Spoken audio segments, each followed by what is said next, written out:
It is not always easy to distinguish between what you want and what is expected of you. Sometimes both paths seem mixed together, they blur, they overlap, and for a long time, someone may believe they are moving in the right direction, when in reality they are only following a learned script.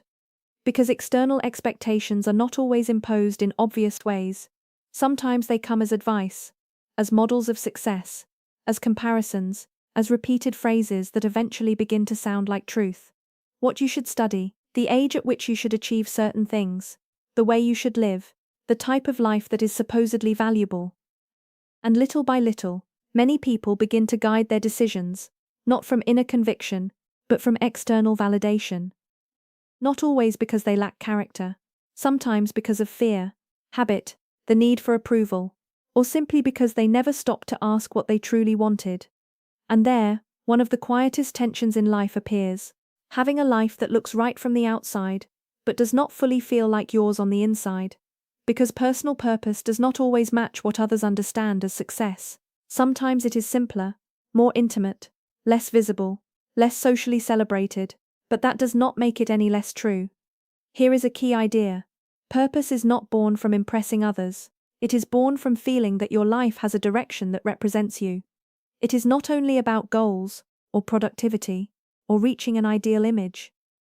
It is about meaning, about knowing why you do what you do, about being able to stand behind your choices with truth, about feeling that, even if the path is not perfect, there is coherence between your life and your inner world. And that requires something difficult, unlearning. Unlearning expectations that were never truly yours. Unlearning definitions of success that do not connect with you. Unlearning ways of living that pull you away from your center. Because sometimes finding purpose is not about adding more things, it is about removing layers. Layers of pressure, of comparison, of noise, of obligation, until something cleaner begins to appear, more honest, more yours. And no, that does not mean your purpose has to be fully clear right now.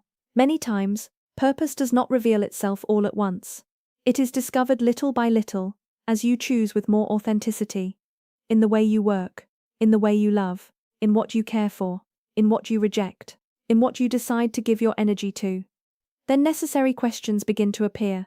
Am I pursuing something I truly desire, or something I learnt to admire? How much of my direction comes from me, and how much from other people's expectations? If no one expected anything from me, what kind of life would I choose to build? This episode does not seek to tell you what your purpose should be. It seeks to help you distinguish between a life lived with meaning and a life organized to meet expectations. Because one thing is to receive influence from the world, and something very different is to hand over your direction to what the world expects from you. If this content brings you value, you can support the project by leaving a like and subscribing to the channel. That way we continue building this space of reflection, awareness, and growth together. This is not about moving away from others, it is about moving closer to what truly makes sense for you. See you in the next episode.